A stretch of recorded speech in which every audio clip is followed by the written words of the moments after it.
श्रीकृष्ण म्हणाले की हे धर्मराजा, आता तुला अपरा एकादशी व्रताचे महात्म्य सांगतो, ते चित्त देऊन ऐक. पूर्वी केरळाधीप नगरीत केरळाधीप राजा राज्य करीत होता. त्याला 100 स्त्रिया होत्या. त्यात सुवस्त्रा नावाची एक आवडती बायको होती. तिच्या पोटी चंद्रहास्य नावाचा सुंदर मुलगा जन्माला आला. त्याला 21 बोटे होती. डाव्या पायाचे कनिष्ठिक शेजारी दुसरी एक कनिष्ठिका होती. डाव्या पायाला अशा 2 कनिष्ठिका असणे हे दुश्चिन्ह समजतात, पण राजाचे त्याकडे लक्ष नव्हते. चंद्रहास्य जन्मून 1 वर्ष झाले नाही, तोच केरळाधिपावर परचक्र आले. त्यात सैन्याचा, द्रव्याचा व ऐश्वर्याचा नाश होऊन अखेर त्याचा पराभव झाला व तो स्वतःही मरण पावला. पुढे शत्रूने त्याचे सर्व राज्य घेतले. त्याच्या सर्व स्त्रियांनी अग्निप्रवेश केला. केरळाधिपाचा शत्रू पुढे मागे चंद्रहास्याचा नाश करील म्हणून त्याला वाचविण्याकरता त्याच्या एका सावत्र आईने त्याच्यासह केरळाधिप नगरीतून गुप्तरूपाने पलायन केले. भटकत भटकत ती दोघे कुंतलेश्वराच्या राज्यातील कुंतलपुरीत येऊन गुप्तरूपाने राहू लागली. तेथे ती भिक्षा मागून आपला आणि चंद्रहास्याचा उदरनिर्वाह करीत असे व त्याला प्राणापलीकडे जपत असे. अशा दुःखस्थितीत तिने अनेक वर्ष घालवली, पण पुढे कर्मधर्म संयोगाने ती मरण पावली. चंद्रहास्याचा शेवटचा आधार तुटला. ममतेचे माणूस गेले व शेवटी तो त्या कुंतलपुरीत भटकू लागला. त्याला कोणीही आधार देईना. त्यामुळे त्याने दिवसभर उन्हात भटकावे, रात्री उघड्यावर पडावे व पोटाची आग शमवण्याकरता मिळेल ते ओले कोरडे विटलेले अन्न खाऊन राहावे. त्याच्या हीनदीन स्थितीत त्याच्याबरोबरची मुले मात्र बरोबर खेळत असत. एवढाच काय तो आनंद त्याला उपभोगावयास मिळत असे. क्वचित एखाद्या वेळी त्याच्या सवंगड्याच्या आईबापांनी त्याला जेवावयास बोलवावे, अगर एखादे फाटके तुटके वस्त्र पांघरण्याला द्यावे. एके दिवशी तो मुलांबरोबर खेळत असताना त्याला एक नृसिंह मूर्ती शाळीग्राम सापडला आणि तोही त्याला देव समजून नित्य त्याची पूजा करीत असे. एके दिवशी तो आपल्या सवंगड्यांबरोबर नदीजवळ खेळत असताना त्याने नदीच्या काठावर स्नान संध्या करीत असलेले गर्गमुनी पाहिले. त्यांना पाहताच तो खेळ सोडून त्यांच्याकडे गेला व तो साष्टांग नमस्कार घालून हात जोडून बसला. तेव्हा गर्गमुनीने तू कुणाचा मुलगा असे विचारले. मुनींचा प्रश्न ऐकून तो म्हणाला की महाराज, माझे आईबाप व आप्तेष्ट कोण कोठे आहेत हे मला माहीत नाही. किंबहुना मला कोणीच नाही. नुकतीच माझी आई मृत्यू पावली. तेव्हापासून मी रात्रंदिवस कष्ट भोगीत आहे. मला कोणी विचारित नाही. महाराज, कोणत्या कारणामुळे मजवर हा दुःखद प्रसंग आला हे कृपा करून सांगा. त्याचप्रमाणे हा दुःखद प्रसंग दूर होण्याचा एखादा उपायही सांगा. गर्गमुनींनी चंद्रहास्याचे ते भाषण ऐकून व गायत्रीचे ध्यान करून तिच्या साह्याने सांगितले की तुझ्या वडिलांनी आपल्या पत्नीबरोबर अवेळी सुरत क्रीडा केली व कर्मधर्म संयोगाने त्यावेळी गर्भ राहिला व त्याच गर्भापासून तू जन्माला आला आहेस. मुला, याच दोषामुळे तुला दुःख भोगावे लागत आहे. आता जर तू अपरा एकादशीचे व्रत करशील तर या दोषामुळे उत्पन्न झालेल्या दुःखातून मुक्त होऊन तुला सौख्य मिळेल. मुनींचा तो उपाय ऐकून चंद्रहास्य आपल्या सवंगड्यांकडे जावयास निघाला. तो ती मुले आपापल्या घरी जावयास निघाली. त्याच दिवशी कुंतलपुरीच्या प्रधानाचे घरी ब्राह्मण भोजन होते. जेवणाची वेळ झाली. ब्राह्मण पाटावर येऊन बसले, पण प्रधान दुष्टबुद्धी याचा मुलगा त्यावेळी घरी नव्हता. त्याच्या वाचून जेवणाला बसण्याचा खोळंबा झाला. तेव्हा प्रधान दुष्टबुद्धी त्याला शोधावयास निघाला. तो समोर नदीहून येत असलेली मुले त्याला दिसली. त्यात त्याचा मुलगाही होता. त्याला व त्याच्याबरोबर चंद्रहास्यालाही घेऊन तो घरी गेला. ते घरी आल्यावर जेवावयास बसले. त्यात प्रधानाच्या मुलाबरोबर चंद्रहास्यालाही थाटाने बसवले होते. जेवण झाल्यावर ब्राह्मण आशीर्वाद देऊन मंत्र बोलू लागले. तेव्हा तेथे चंद्रहास्य आला.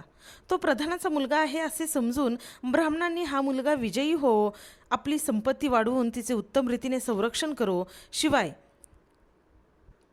राज्याचा उपभोग घेऊ असा आशीर्वाद देऊन त्याच्या मस्तकावर मंत्र अक्षदा टाकल्या. तेव्हा प्रधानाला राग येऊन त्याने ब्राह्मणांच्या दक्षिणा वगैरे हिसकावून घेऊन त्यांना व त्याचबरोबर चंद्रहास्यालाही घराबाहेर हाकलून दिले. नंतर तो अत्यंत चिंताक्रांत होऊन विचार करू लागला की ब्राह्मणांनी दिलेला आशीर्वाद खोटा ठरणार नाही. माझे सर्व ऐश्वर त्या चंद्रहास्याला जाणार. तो आता माझा शत्रू झाला. मला त्याचा नायनाट केला पाहिजे.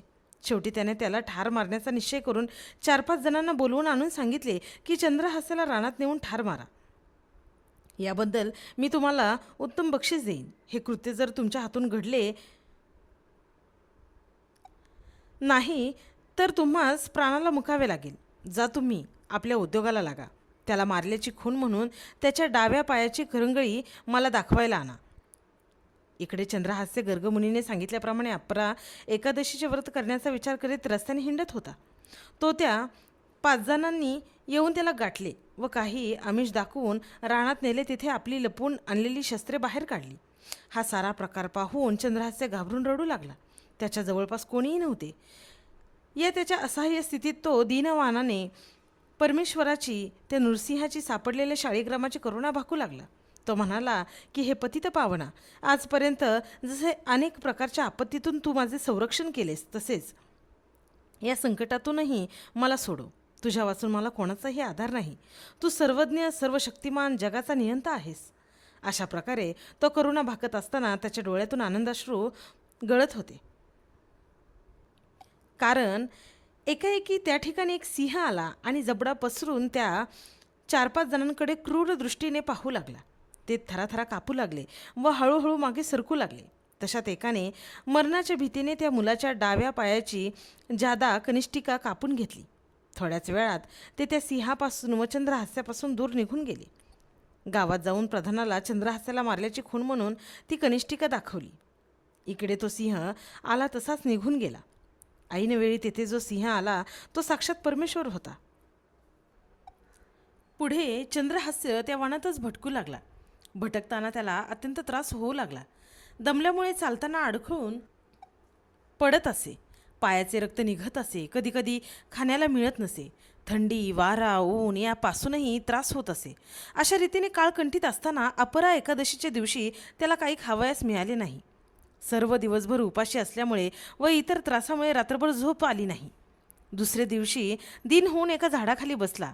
जागचे हलवेना तहानेने व शुद्धेने जीव व्याकुळ होऊ लागला व अखेर बेशुद्ध होऊन पडला.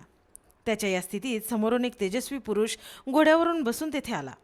तो त्याला तेथे चंद्रहास्य बेशुद्ध पडलेला दिसला. त्याची ती अवस्था पाहून त्याला दया आली आणि ताबडतोब पाणी आणून त्याच्या मुखात घातले व त्याला सावध केले. तो तेजस्वी पुरुष चंदनावतीचा कुलिंद राजा होता. त्याला मूल नव्हते. एके दिवशी अकस्मात नारद मुनींची स्वारी त्याचे घरी आली. राजाने यथाविधी त्याची पूजा करून पुत्र संतान नसल्याचे सांगितले. तेव्हा नारद मुनीने त्याला अपरा एकादशीचे व्रत करण्यास सांगितले.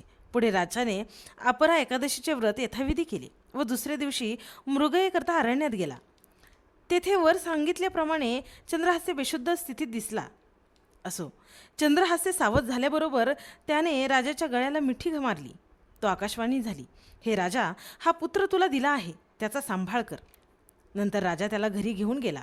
त्याने त्याचे उत्तम प्रकारे लालन पालन केले. नाना प्रकारच्या विद्या शिकवल्या व अखेर वयात आल्यावर त्याच्या हातात राज्यकारभार दिला.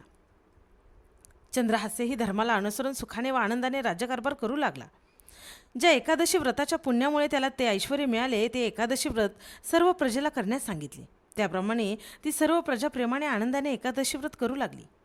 चंद्रहास्य राजा करीत असताना एके दिवशी त्याचा बाप कुलीन राजा त्याला म्हणाला की चंद्रहास्य, आपण कुंतलेश्वराचे मांडलिक आहोत. मांडलिक राजाने सार्वभौम राजाला दरसाल कारभार द्यावा लागतो. आपणाला या वर्षाचा कारभार सार्वभौम कुंतलेश्वराला अद्याप पाठवून द्यावायचा आहे, तरी तो लवकर पाठवून दे. बापाचे हे भाषण ऐकून चंद्रहास्य म्हणाला की बाबा, आपण जर आज्ञा द्याल तर मी कुंतलेश्वराला येथे बांधून आणतो. इतके माझे सामर्थ्य आहे. सामर्थ्य पदरी असताना निष्कारण मानहानी का करून घ्यावी. चंद्रहास्याच्या या बोलण्यावर कुलिंदा म्हणाला की चंद्रहास्य, तू कुंतलेश्वराच्या मुसक्या बांधून येथे आणशील याबद्दल मला शंका नाही. तुझे सामर्थ्य अचाट आहे. पण जरी आपल्या अंगात पुष्कळ सामर्थ्य असले तरी जे कर्तव्य आपल्याला न्यायाने प्राप्त झाले आहे ते केलेच पाहिजे. आपण मांडलिक असल्यामुळे स्वामीद्रोह न करता कर्तव्य म्हणून त्यास करभार दिला पाहिजे. अशा प्रकारे कुलिंदाने त्यास 4 समजुतीच्या गोष्टी सांगून त्याच्याच संमतीने सेवकाजवळ करभार देऊन त्यांना कुंतलेश्वराकडे रवाना केले. चंदनवतीहून निघालेले सेवक कुंतलपुरीला पोचल्यानंतर त्यांनी दुष्टबुद्धी प्रधानापुढे करभार ठेवला. त्याने तो करभार भांडारखान्यात पाठवून सेवकांना जेवून जाण्यास सांगितले. परंतु त्या दिवशी एकादशी असल्याकारणाने त्यांनी जेवण्यास नाकारले. ते तसेच उठले आणि चंदनवतीला जावयास निघाले. तेव्हा प्रधानाला आज्ञाभंगाचा राग येऊन तो त्यांना नाना प्रकारे टाकून बोलला व मनात त्या सेवकांच्या हट्टीपणाबद्दल कुलिंदाची खोड मोडण्याचा निश्चय करून राजाकडे निघून गेला. राजाची भेट झाल्यानंतर त्याने राजाला सांगितले की कुलिंदाने उन्मत्त होऊन फार थोडा करभार पाठवून दिला आहे. तेव्हा त्याचा समाचार घेण्याकरता मला आज्ञा द्या. राजाने त्याला तत्काळ आज्ञा दिली व आपल्या चंपक मालती या 2 मुलींना वर शोधण्याचे दुसरेही काम सांगितले. राजाची आज्ञा घेऊन तो घरी आला व शस्त्रास्त्राने सज्ज होऊन घरातून बाहेर पडणार तोच त्याची विषया नावाची मुलगी त्याच्याजवळ आली आणि आपल्या विवाहाबद्दलची गोष्ट त्याच्यापाशी काढली. मुलीच्या इच्छेला मान देऊन व तिलाही उत्तम वर पाहून येतो असे सांगून तो घराच्या बाहेर पडला. बाहेर सर्व सैन्य तयार होते. त्यासह तो चंदनवतीवर चालून गेला. दुष्टबुद्धी प्रधान चंदनवतीवर ससैन्य चालून येत आहे हे वर्तमान कुलिंदा समजताच तो त्याला सामोरा गेला. दोघांची गाठ पडली. पुढे कुलिंदाने त्याला राजवाड्यात आणले व तेही चंद्रहास्याकडून त्याचे उत्तम प्रकारे आदरातिथ्य केले. चंद्रहास्य त्याचे आदरातिथ्य करीत असताना त्याला त्याच्या डाव्या पायाची कनिष्ठिका कापलेली दिसली. ती पाहून तो मनात दचकला. हा कसा वाचला असे आश्चर्य करू लागला व त्याचप्रमाणे त्याला मारण्याचा विचारही करू लागला. शेवटी त्याने ठरवले की आता याच्याशी युद्ध करून याला उघड न मारता कपटाने मारले पाहिजे. आदरातिथ्य झाल्यानंतर तो कुलिंदाला म्हणाला की हे राजा, तुझ्या पुत्राची चंद्रहास्याची कीर्ती ऐकून कुंतलेश्वराला अत्यंत आनंद झाला आहे. तेव्हा त्याला आताचे आता कुंतलेश्वराकडे भेटण्यास पाठवून दे. त्याच्याजवळ मी एक पत्र तुझ्या मुलाला मदनाला लिहून देतो. म्हणजे तो चंद्रहास्याची उत्तम प्रकारे व्यवस्था ठेवून राजाची भेट करविल. असे बोलून त्याने एक पत्र आपल्या मुलाला लिहून चंद्रहास्याजवळ दिले. त्यात त्याने असे लिहिले होते की चंद्रहास्याला तुझ्याकडे पाठवले आहे, तरी त्याची उत्तम प्रकारे व्यवस्था ठेवून मान सन्मान करून सुदीन कुदीन मनात न आणता विष देऊन कार्य साधावे. चंद्रहास्य एकटाच चंदनवतीहून जो निघाला तो ताबडतोब कुंतलेश्वर नगरीच्या बाहेर असलेल्या एका बगीच्याजवळ आला. तो बगीचा सुंदर आहे असे पाहून थोडा वेळ विश्रांती घेण्यासाठी आत गेला व एका झाडाला आपला घोडा बांधून दुसऱ्या झाडाखाली बैठक टाकली व तीवर बसला. कपडे काढले आणि समोरच असलेल्या तलावाकडे स्नानाला गेला. स्नान झाल्यानंतर थोडासा फलाहार करून श्रमहरणार्थ पडला. तो थोड्याच वेळात त्याला झोप लागली. त्याच वेळेला प्रधान दुष्टबुद्धी याची कन्या दासीसह जलक्रीडा करण्याकरता त्या बागेत आली होती. जलक्रीडा केल्यानंतर ती एकटीच बागेशी शोभा पाहत हिंडू लागली. तेव्हा एका झाडाखाली झोपी गेलेला चंद्रहास्य तिने पाहिला. त्याचे स्वरूप पाहून ती मोहित झाली व मला हा पती मिळेल तर माझा भाग्योदय होईल अशा प्रकारचा विचार करीत त्याच्या जवळ गेली. तो त्याच्या उशाशी एक थैली पाहिली. ती उचलून घेतली आणि उघडून पाहिली. त्यात तिच्या भावाच्या नावाने पत्र होते. ते ती उघडून वाचू लागली. त्यात तिला तिच्या लग्नाविषयीचा मजकूर दिसू लागला, पण विष देऊन कार्य साधावे या वाक्याचा मात्र तिला उलगडा होईना. शेवटी तिने अशी कल्पना केली की वडिलांकडून लिहिण्याच्या गडबडीत हस्तदोषाने विषयाच्या ऐवजी विष असे चुकून पडले असावे.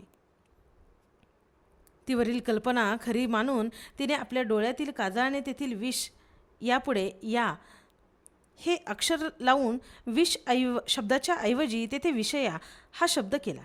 नंतर ते पत्र जसेच्या तसे थैलीत घातले आणि ती थैली चंद्रहास्याच्या उशाशी ठेवून ती घराकडे आनंदाने निघून गेली. थोड्याच वेळात चंद्रहास्य जागा होऊन प्रधानाच्या घरी गेला. मदनाला आपले पत्र दिले. त्याने ते वाचून पाहून त्यातील मजकूर आपल्या आईला सांगितला. वडिलांच्या पत्राप्रमाणे आईच्या सल्ल्याने तत्काळ विषयाचा चंद्रहास्याशी शुभमुहूर्तावर विवाह लावला. विवाह झाल्यानंतर त्याकरता आलेली ब्राह्मण वगैरे मंडळी आपापल्या घराकडे जावयास निघाली. इकडे चंदनवतीहून चंद्रहास्य निघून गेल्यावर दुष्टबुद्धी प्रधानाने कुलिंदाला कैद करून ती नगरी लुटली व तो कुंतलपुरीस यावयास निघाला. थोड्याच वेळात कुंतलपुरीजवळ आला. तो समोरून ब्राह्मण वगैरे मंडळी आनंदाने येत असलेली दिसली. त्यांची गाठ पडल्यावर त्यांच्याकडून त्याला विषयाचा चंद्रहास्याशी झालेल्या विवाहाची बातमी समजली. ती बातमी ऐकून त्याला अत्यंत वाईट वाटले व रागही आला. रागाच्या भरात घरी जाऊन विषयाचा चंद्रहास्याशी विवाह केल्याबद्दल आपल्या मुलाला नाना प्रकारे टाकून बोलला. तेव्हा मुलाने आपल्या आज्ञेबाहेर काही एक न करता आपल्या पत्राप्रमाणे केले आहे असे बोलून ते पत्र त्याला दाखवले. त्या पत्रात विष शब्दाच्या ऐवजी विषयाच शब्द लिहिलेला दिसला. तेव्हा त्याला विषाद वाटू लागला आणि मनात म्हणू लागला की मला लिहिताना अशी कशी भुरळ पडली.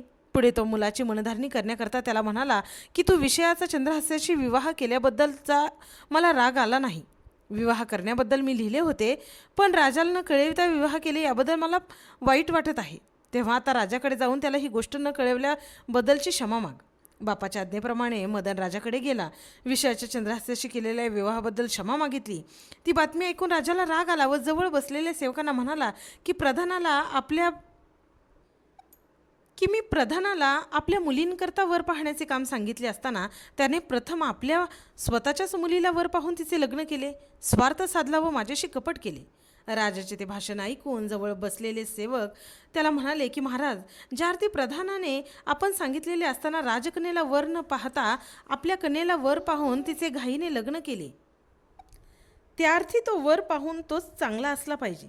तेव्हा त्याच्याशी आपल्या मुलीचा विवाह करावा, म्हणजे यात प्रधानालाही आपल्या आज्ञाभंगाची शिक्षा केल्यासारखे होईल. सेवकांचा हा सल्ला राजाला पसंत पडून त्याने चंद्रहास्याला बोलवून आणण्याकरता मदनाला सांगितले. राजाज्ञेप्रमाणे मदन तेथून निघाला. इकडे मदनाच्या बापाला दुष्टबुद्धी प्रधानाला विषयाचा चंद्रहास्याशी विवाह झाल्याबद्दल अत्यंत वाईट वाटू लागले. शेवटी त्याने त्याला मारण्याचा निश्चय करून 4-5 जणांना बोलवून आणले आणि सांगितले की तुम्ही शस्त्रास्त्रे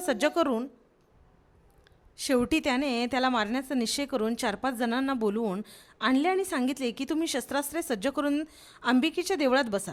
तेथे पहिल्याने जो कोणी येईल त्याला ठार करा. हे काम तुमच्याकडून झाले तर तुम्हाला भरपूर द्रव्य देईन आणि न झाले तर तुम्हालाच प्राणास मुकावे लागेल. प्रधानाची ती आज्ञा ऐकून ते सर्वजण देवीच्या देवळात जाऊन बसले. ते गेल्यानंतर दुष्टबुद्धी प्रधानाने चंद्रहास्याला बोलावून सांगितले की विवाह झाल्यानंतर जावयाने देवीची पूजा करावी असा आमच्या घरचा परिपाठ आहे, तर तुम्ही देवीची पूजा करून या. प्रधानाच्या आज्ञेप्रमाणे पूजा साहित्य घेऊन चंद्रहास्य एकटाच देवीच्या पूजेला निघाला. थोड्याच वेळात देवीच्या देवळाजवळ आला आणि आत शिरणार तो राजाज्ञेप्रमाणे त्याला बोलविण्याकरता निघालेला मदन तेथे आला. मदनाने त्याला तुला यावेळी राजाला भेटलीच पाहिजे असे सांगून राजाकडे लावून दिले व आपण त्याच्याजवळील पूजा साहित्य घेऊन देवळाच्या पायऱ्या चढू लागला. आणि त्याने देवळात पाऊल ठेवले तोच तेथे दडून बसलेल्या त्या 4-5 जणांनी त्याला ठार केले. इकडे चंद्रहास्य राजाकडे पोचला. राजाने आपल्या मुलीचा त्याच्याशी विवाह लाविला आणि आपल्या राजवाड्यात बसवले. चंद्रहास्याच्या विवाहाची व मदनाच्या मृत्यूची बातमी प्रधानाला समजताच तो ताबडतोब देवीच्या देवळाकडे गेला. तेथे मृत्यू पावलेला मदन पाहून अत्यंत दुःख करू लागला आणि शेवटी त्या दुःखाने तो तेथे मृत्यू पावला. दुसऱ्या दिवशी जेव्हा पुजारी देवीच्या पूजा करण्याकरता आला तेव्हा त्याला तेथे ते दोघे मरून पडलेले दिसले. त्याने सर्व गावात त्यांच्या मृत्यूचा बोभाटा केला. लोक नवा राजा चंद्रहास्य राजावर बसला म्हणून हा अपशकुन झाला व चंद्रहास्य अपेशी आहे असे म्हणू लागले.